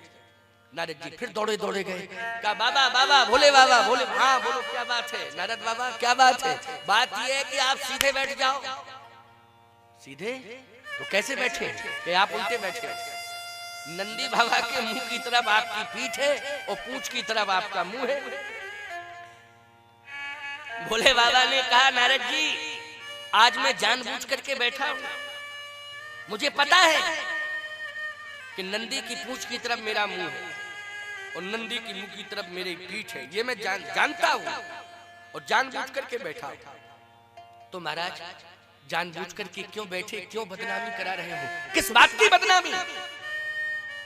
संसार के लोग बदनामी करा रहे हैं, संसार के दूल्हे जितने हैं वो बदनामी करा रहे हैं। मैं उन्हीं दूल्हों को चेतावनी देने के लिए ही बैठा हूं। संसार के दूल्हे क्या बदनामी? बोले मेरे विवाह से शिक्षा ले होने वाले दूल्हे कि किस तरह से ससुराल जाना चाहिए। ससुराल ऐसे उल्टा बैठकर, बोले उल्टा बैठना दिखाई भले ही दे रहा है लेकिन इसमें संदेश छिपा हुआ है। क्या संदेश छिपा है मालूम है नारद? जिस तरफ मेरा मुंह है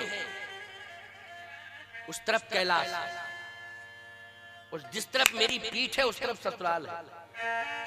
नारद जी ने कहा ये तो बात है। अर्थ क्या निकला इसका? समझ में बात नहीं आ रही, क्या अर्थ निकला? मैं समझा रहा हूं।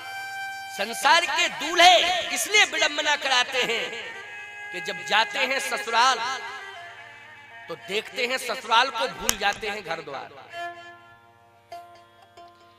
जाते हैं ससुराल और देखते हैं ससुराल को, देखते ही रहते हैं ससुराल को, भूल जाते हैं घर द्वार। लेकिन मैं होने वाले दूल्हों को चेतावनी दे रहा हूं कि मैं जा रहा हूं ससुराल, लेकिन देखता हूं अपना घर द्वार। मैं घर द्वार के पीछे, ससुराल के पीछे घर द्वार छोड़ने वाला नहीं हूं कि ससुराल के कारण घर द्वार छोड़ दूं। ससुराल प्यार लगी जब तय रूप कुटुंब भये तब तय। ससुराल के पीछे कितने लोगों ने घर द्वार छोड़ दिया है। ऐसी ससुराल के घर द्वार ही भूल गए तुम, घर के लोगों को भूल गए तुम। नहीं नहीं, ससुराल का ये अर्थ नहीं है। ससुराल तो परिवार को जोड़ने के लिए होती है। किसके लिए होती है ससुराल? परिवार को जोड़ने के लिए। ससुराल, ईमानदारी से बताओ, दो हृदय जुड़ते हैं कि नहीं ससुराल में? ससुराल में क्या होता है? दो हृदय जुड़ते हैं, और दो हृदय के साथ दो परिवार जुड़ते हैं, और दो परिवार के साथ दो गांव जुड़ते हैं। बोलो, जुड़ते हैं ना दो गांव? दो गांव जुड़ते हैं, दो परिवार जुड़ते हैं, और दो हृदय जुड़ते हैं। ससुराल का अर्थ है जोड़ना, लेकिन आज ससुराल का अर्थ हो गया तोड़ना। अर्थ ही बदल गया। इसलिए परिवर्तन करने की जरूरत है। ससुराल जोड़ने के लिए है, ससुराल तोड़ने के लिए नहीं है। और ससुराल वाले भी इस बात पर विचार कर लें, ध्यान से सुन लें। दूल्हा ससुराल जाए, उसको दहेज मिले ले। दहेज तो शुभ होता है देना, लेकिन डिमांड नहीं करना चाहिए। अपने आप जो मिले, दहेज दियो बहुभात। जनक जी महाराज ने भी बहुत दहेज दिया था, लेकिन दहेज में हर वस्तु मिले स्वीकार करो, लेकिन गैस चूल्हा सिलेंडर मत स्वीकार करो। ये चूल्हा उल्हा की परंपरा खत्म कर दो। अच्छा एक बात बताओ, विवाह इसलिए तुमने किया है कि दो चूल्हे हो जाएं घर में? इसलिए विवाह। अच्छा, दो चूल्हा कराने की परंपरा अच्छी मानी जाती है क्या? है? कहते नहीं है साहब, उस आदमी को घर के अंदर मत घुसने देना, उसने 3 घरों में 2 चूल्हे करा दिए, कम से कम अपना तो बच जाए घर। 3 घरों में 2 चूल्हे रखवाए, उस व्यक्ति ने घर में मत घुसने देना, नहीं अपने घर में भी 2 चूल्हे हो जाएंगे, सब गड़बड़। इसका मतलब है कि 2 चूल्हा नहीं, चूल्हा एक होना चाहिए। होना चाहिए कि नहीं? एक चूल्हा। एक चूल्हे का अर्थ है एकता, प्रेम। ये मैं नहीं कहता हूं कि आप व्यवस्था में परिवर्तन न करें। व्यवस्था में परिवर्तन करना अलग बात है, लेकिन व्यवस्था में परिवर्तन हो, हृदय में परिवर्तन तो ना हो। लेकिन पहले होता है हृदय में परिवर्तन, फिर होता है व्यवस्थाओं में परिवर्तन। हृदय परिवर्तन, जब हृदय की दूरियां बढ़ जाती हैं तभी व्यवस्थाओं में दूरियां बनाई जाती हैं। और हृदय में अगर परिवर्तन ना हो, हृदय में प्रेम हो, हृदय में दूरियां ना हो, तो व्यवस्थाओं में दूरियां नहीं हो सकती हैं। याद रखना, व्यवस्थाएं व्यवस्थित रहेंगी अगर हृदय में प्रेम रहेगा। तो ससुराल का अर्थ है कि प्रेम। जिस घर की बेटी बहू बन करके जिस कुल खानदान में आती है, याद रखना वो संस्कार लेकर के आती है। ये नहीं कहा जा सकता कि केवल दहेज लेकर के आती है वो। और दहेज लेकर के अगर वो आती है, संस्कार लेकर नहीं आती है, तो याद रखना वो दहेज दैत्य बन करके काम करता है। फिर क्या करता है? दैत्य बन जाता है। दहेज ही दैत्य बन जाता है। और यदि संस्कार लेकर के वो बेटी बहू बन करके किसी के घर में प्रवेश करती है, तो याद रखना वो दहेज दैत्य नहीं, वो दहेज देवता बन जाता है। उस घर के लिए देव बन जाता है। तो सीधी सी बात यह है, भगवान शंकर ने कहा कि नहीं नहीं, मैं ससुराल तो जा रहा हूं, लेकिन परिवार नहीं भूलूंगा, परिवार को सदा देखता रहूंगा। ससुराल भले ही जाऊं, लेकिन परिवार मेरी निगाह में रहेगा। मैं कैलाश को छोड़ने वाला नहीं हूं। नारद जी ने कहा, धन्य है महाराज। भगवान शिव का संदेश भगवान नारायण को सुनाया, श्री हरि को सुनाया। श्री हरि ने जैसे ही संदेश को सुना तो कहे, नारद बात तो बहुत उच्च कोटि की है, लेकिन बात उच्च कोटि की है, लेकिन यहाँ के लोगों को समझाया जाए, इसके लिए प्रयास किया जाए। नारद जी बोले, महाराज एक निवेदन करूंगा आपसे। भोले बाबा इतने सक्षम है कि हम समझ गए, आप समझ गए तो यहाँ के लोग भी समझ जाएंगे, उनको आ जाने दो, वो अपने आप समझा लेंगे, किसी के समझाने की जरूरत ही नहीं पड़ेगी। अच्छा हाँ, अब आप ज्यादा परेशान मत हो, आने तो दो। कहे अच्छा ठीक है आने दो। वास्तव में हुआ यही कि जैसे ही भोले बाबा भूत प्रेत पिशाचों के साथ पहुंचे, वो उल्टे बैठे थे, तो नंदी का मुख तो है ससुराल की तरफ, लेकिन भोले बाबा का मुख है हिमालय की तरफ, अपने परिवार की तरफ। और जैसे देवताओं को लेकर के पिशाचों, भूत प्रेत पिशाचों को लेकर के पहुंचे, देवता तो आगे पहुंच गए, और जैसे ही पहुंचे, प्रवेश किया नगर में, तो नगर में प्रवेश करते ही भय व्याप्त हो गया। बारात को देख करके भाव व्याप्त होना चाहिए, लेकिन शिवजी की बारात को जैसे ही देखा नगर के लोगों ने, तो क्या व्याप्त हो गया? भय। भागने लगे सब, भय का अर्थ है भागना, सब भागने लगे, कोई इधर कोई उधर कोई इधर। और बच्चों ने तो इतने अंदर जाकर के सांस लंबी खींची कि साहब 2-3 कमरों के अंदर पहुंच गए, और मातारी बाप कहते हैं, माँ बाप ने कहा क्या हो गया? क्या कुछ नहीं हो गया, जमराज आ गए हैं नगर में, इसलिए हमारा इंतजाम करो, बिल्कुल हमको तो बंद रखो, अगर जरा सा भी बाहर निकले तो कोरोना से बच जाएंगे, लेकिन जमराज से बचने वाले नहीं, इसलिए बिल्कुल अंदर हमको सुरक्षित करो, बाहर मत निकालना। इतना भय। वास्तव में वहां के नर नारी भी भयभीत हो गए, बच्चों की बात छोड़ो। नारद जी ने कहा माहौल बिगड़ चुका है, सब भय व्याप्त हो गया है, और इतना भय है कि कोई निकलना नहीं चाहता है। अब आप बताएं क्या विचार होना चाहिए? भगवान विष्णु ने भोले बाबा से कहा कि बाबा, विवाह में तो माहौल अनुकूल होना चाहिए और भावमयी भूमिका होनी चाहिए विवाह में, लेकिन भययुक्त वातावरण हो गया है। मैंने पहले ही आपको समझाया था कि भूतों को ले जाने की जरूरत नहीं है, लेकिन आप भूतों को लेकर के आ गए और भूतों के कारण भय आ गया। भोले बाबा ने कहा हम खुद परेशान हैं, समझ में बात ये नहीं आ रही कि भगवान के रहते हुए भूतों का प्रभाव कैसे पड़ा।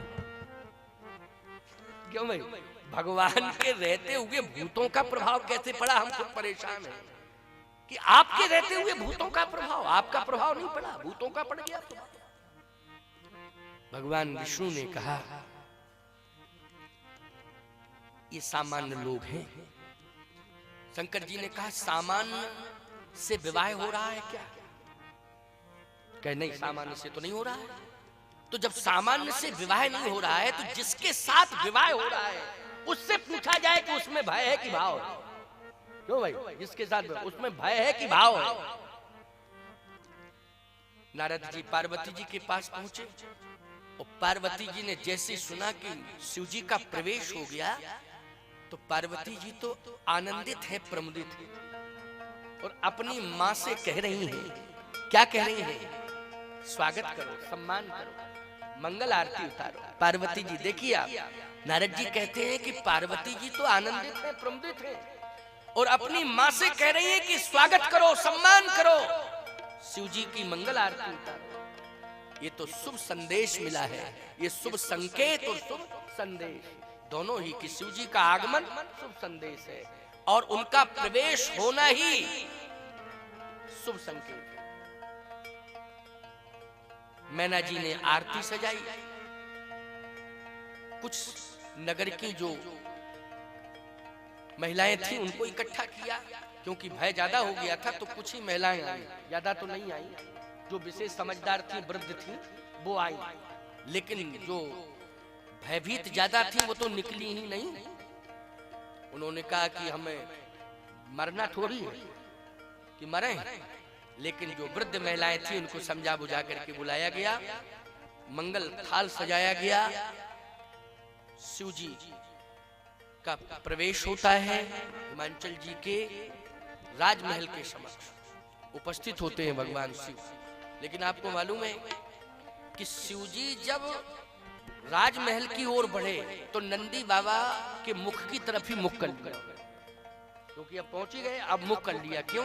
बोले अब तो केवल ससुराल ही ससुराल दिखाई दे रही है। अब तो अब जब प्रवेश ही कर गए हैं तो उस समय जहां देख रहे हैं वहां ससुराल दिखाई दे रही है। लेकिन रास्ते भर तो अपना घर द्वार देखते आए, परंतु जब नगर में प्रवेश कर दिया तो नगर ही नगर दिखाई दे रहा है। इसलिए मुख की तरफ अपना मुख कर लिया नंदी बाबा के मुख की तरफ, और नंदी बाबा भी राजमहल के दरवाजे पर खड़े हो गए। जैसे ही खड़े हुए तो मैना जी थाली लिए हुए। अब जैसे ही आरती उतारने की बारी आई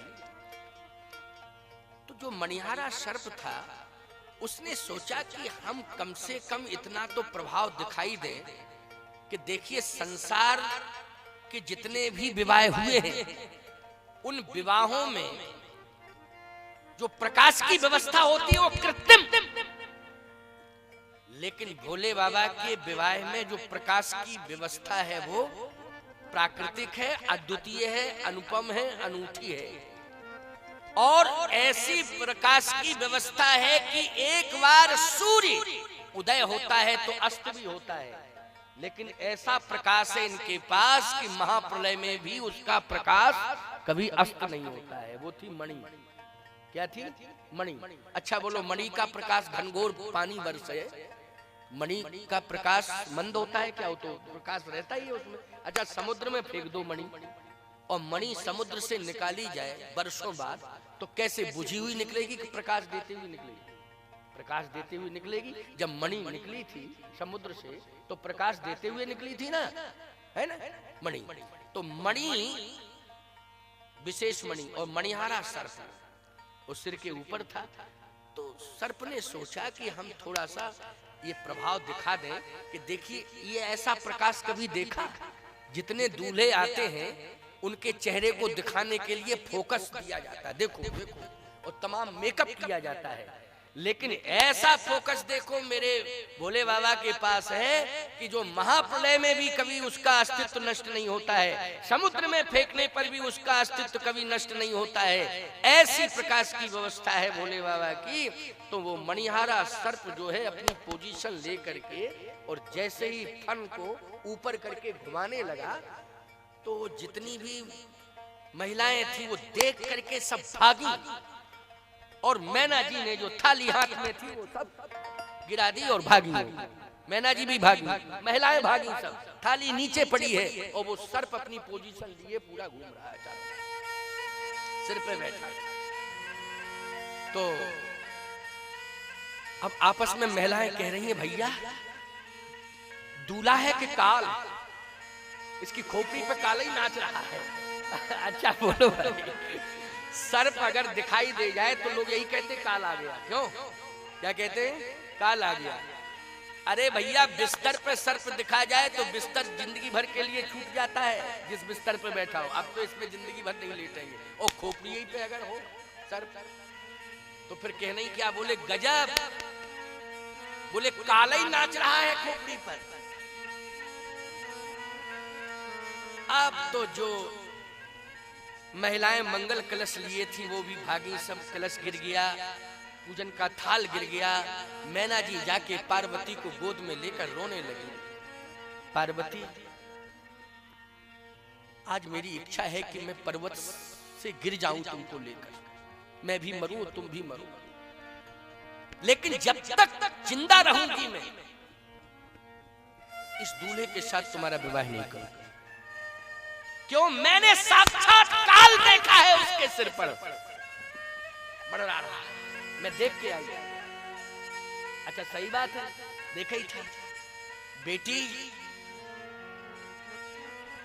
केवल सिर पर ही नहीं था, गले में भी लटका था, कानों में भी, कानन कुंडल पहरे ब्याला। क्यों भाई? कानन कुंडल पहरे ब्याला। ये सर्प छोटे छोटे कुंडल बना करके कानों में पहन लिए, मणिहारा सर्प जटाओं में लपेट लिया, और एक सुंदर बढ़िया लंबा सा सांप था उसको गले में हार बना करके लटका लिया। और पार्वती मैंने जहां भी देखा वहां उसके शरीर पर मुर्दे की भभूत को देखा, थी बहू, तन बभूत पट के हरि छाला। और जो मैंने अधो वस्त्र देखा है वो एक शेर की छाल, बाघंबर।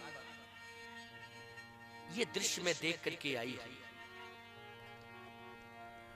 पार्वती जी ने कहा, माता जी आपने सर्प देखा लेकिन आपने गंगा को नहीं देखा। आपने केवल सर्प को देखा है उनके मस्तक पर, लेकिन आपने ये नहीं देखा कि गंगा भी तो उनके मस्तक पर बैठी है। मैंने गंगा को नहीं देखा है। वो कितना महान होगा संसार में जिसके मस्तक पर गंगा विराजमान रहती है। बोलो भाई, गंगा गंगे तो दर्शनात् मुक्ति, गंगा का दर्शन करने से मुक्ति मिलती है। गंगा जिसके मस्तक पर नित्य निवास करती हो उसके दर्शन की कितनी बड़ी महिमा हो। गंगा जिसके मस्तक पर नित्य निवास करती हो कितनी बड़ी महिमा होगी। आपने कभी सोचा, विचार नहीं किया? आपने और क्या देखा है? कहा मैंने मस्तक पर धधकती हुई आग का अंगार देखा है। तीसरे नेत्र है ना, उस तीसरे नेत्र में क्या है बोलो? अंगार। कहा बेटी मैंने मस्तक पर धधकती हुई आग का अंगार भी देखा है। कहा माँ तुमने आग का अंगार देखा लेकिन मस्तक पर चंद्रमा का दर्शन नहीं किया। चंद्रमा को नहीं देखा आपने, आपने केवल आग का अंगार देखा। आपने सर्प देखा है जटाओं में, गंगा को नहीं देखा। मां नकारात्मक सोच नहीं होनी चाहिए, सकारात्मक सोच होनी चाहिए। ये कौन समझा रही है बोलो? पार्वती जी समझा रही है। धन्य है पार्वती, शिव जी की महिमा को जानती है ना पार्वती जी। और कहती क्या है, मां आपको चिंता करने die जरूरत नहीं है। तुम सन मिटे ही की विधि के अंकार, मातु व्यर्थ जन लेहु कलंका। व्यर्थ में कलंक लेने की आवश्यकता नहीं है। जो विधाता ने मेरे भाग्य में लिखा है वही होगा। लेकिन आपने जो देखा है वो मैंने नहीं देखा है। मैंने तो सदा उनके मस्तक पर गंगा का दर्शन किया है, मैंने मस्तक पर चंद्रमा का दर्शन किया है। इसलिए मां सोचने की जरूरत नहीं है। मेरी प्रार्थना है कि आप उन्हें दामाद के रूप में स्वीकार करें। मेरी प्रार्थना है आप उन्हें दामाद के रूप में स्वीकार करें। ये पार्वती जी समझा रहे। तब तक नारद जी आ गए और कहने लगे, कहो भोले बाबा जितना बड़ा अपमान ससुराल में आपका हुआ विवाह जगत में किसी का नहीं हुआ इतना बड़ा। और मैं समझाता रहा, आप निवेदन भी करता रहा और आप समझे नहीं, माने नहीं। और देखो यही विडंबना हुई। शंकर जी बोले कौन विडंबना? कैसी विडंबना नारद? अरे विडंबना नहीं है, देखो ये पूजन की थाली पड़ी है, देखो ये मंगल कलश सब पड़े हुए हैं। भाग गए सब। आरती उतारी किसी ने, तिलक लगाया, माला पहनाई। भगवान शंकर ने कहा सुनो नारद जी, जितना बड़ा सम्मान ससुराल में शिव का हुआ न पहले किसी का हुआ ससुराल में, ना आगे किसी का होगा। सम्मान देखो, अपमान में भी सम्मान खोजना, ये सकारात्मक सोच है। समझ गए हो कि नहीं? दूल्हा दुल्हन की विवाह में सकारात्मक सोच होनी चाहिए। ये संकेत है शिव विवाह से। कैसी सोच होनी चाहिए? सकारात्मक सोच होनी चाहिए। प्रतिकूलता में भी दोनों को अनुकूलता बनाने की कोशिश करना चाहिए। अगर वर अनुकूलता बनावे और वधू न बनाए अनुकूलता तो गड़बड़ है, और वधू अनुकूलता बनाए और वर अनुकूलता न बनाए तो गड़बड़ है। दोनों को ही अनुकूलता बनानी पड़ेगी। इसलिए कहता हूं कि बेटा बेटियों को संस्कार अच्छे दो। क्या दो? संस्कार। यदि बेटा बेटियों को संस्कार अच्छे मिलेंगे तो प्रतिकूलताओं में भी अनुकूलता आ जाएगी। लेकिन आज तो अनुकूलताओं में प्रतिकूलता आ रही है। आ रही है कि नहीं? अनुकूलताओं में प्रतिकूलता। धन्य है भगवान शिव, धन्य है मां पार्वती। आज प्रतिकूलता में अनुकूलता दोनों बना रहे हैं। इधर कितनी बड़ी सोच सकारात्मक माँ के सामने प्रस्तुत कर रही हैं भगवती पार्वती कि विषैले सर्प को मत देखो, गंगा को देखो, अग्नि को मत देखो, चंद्रमा को देखो। और भगवान शिव क्या कह रहे हैं, हे नारद, मेरी सास महान है, उसने मेरा सम्मान किया। धन्य है इस हिमाचल नगर की महिलाएं जिन्होंने मेरा सम्मान किया है। बोले कलश फेंक के सम्मान, कलश फेंक के चली गई, मंगल कलश सम्मान। नारद जी से कहा सुनो, शंकर जी ने कहा सुनो नारद बाबा सुनो, क्या कितनी समझदार महिलाएं हैं। उन्होंने देखा कि साक्षात गंगा बैठी है ऊपर, तो एक कलश जल से अपमान करेंगे, इसलिए फेंक चली गई। क्योंकि कलश में जल था ना, और जब डायरेक्ट गंगा जी बैठी हैं, अच्छा बोलो गंगा जी के सामने एक कलश जल दिखाओगे? मेरी सास कितनी समझदार है, देखा एक लोटा जल लिए हूं मैं, डायरेक्ट गंगा बैठी है। जबकि गंगा को देख के नहीं भागी है, किसको देख के भागी है? विषैले सर्प को देख के भागी है। गंगा तो दिखाई ही नहीं दी। लेकिन शिव जी कह रहे हैं कि मेरी सास ने सर्प को नहीं देखा, मेरी सास ने किसको देखा? गंगा को देखा है। क्या बात है साहब, अद्भुत बात है, कितनी अच्छी सोच है। गंगा को देख करके उन्होंने कलश फेंक दिया है। तो आरती कौन उतारी? शंकर जी बोले चंद्रमा को देख के नहीं उतारी, चंद्रमा के आगे आरती उतारना, दीपक से आरती है। क्यों चंद्र के सामने आरती दीपक से उतारी जाती कहीं? डायरेक्ट चंद्रमा जहां बैठा हो, चंद्र को देख करके दीपक अलग कर दिया, दीपक को हटा दिया, अलग कर दिया, कोई जरूरत नहीं, डायरेक्ट चंद्रमा बैठा हुआ है। चंद्रमा जिसके मस्तक पे हो उसके आगे दीपक दिखाना अच्छा नहीं। ओ इसलिए दीपक को अलग किया। हाँ इसलिए तो किया, देखो चंद्रमा बैठा है कि नहीं बैठा? हाँ बैठा है। गंगा बैठी है कि नहीं बैठी? हाँ बैठी है। इसलिए ना तो जल की जरूरत है ना दीपक की जरूरत है, तो चंदन तो लगा देती कम से कम। कहा नारद तुम समझा करो जरा, 3 तिलक एडवांस पहले ही से हैं, तो अलग से तिलक लगाने की क्या जरूरत है? क्यों भाई? इसलिए आप जानते हो मस्तक पर तिलक लगा हो तो तिलक में तिलक लगाने की जरूरत नहीं है भैया। इसलिए हमारे यहाँ नियम है कि पुष्प से चंदन लो और समर्पित कर दो, बस इतनी मर्यादा पर्याप्त रहती है ना। अरे कभी कभी तो लोग ऐसा तिलक लगाते हैं कि नाक से शुरू करते हैं। हम तो भक्त भोगी हैं। गुरु पूर्णिमा के दिन एक पता नहीं कैसा मूडी चिल्ला गया, यहीं से उसने लगाया तिलक। हमने कहा बेटा आंखें मत फोड़, तू गुरु पूर्णिमा मनाने आया कि गुरु को अंधा करने आया है? तुझे यही पता नहीं है कि मस्तक कहाँ है, नाक से शुरू कर रहा है। तो मूडी लोग आते हैं, बड़े बड़े मूडी आते हैं लोग, है ना। इसलिए समझने की कोशिश किया करो जरा, समझदारों के लिए इशारा काफी है, समझ गए हो ना। इसलिए चंदन क्या लगाना है? जब देखा कि 3 तिलक पहले से अद्भुत अद्वितीय तिलक है पहले से लगे, चंदन लगाने की क्या जरूरत है?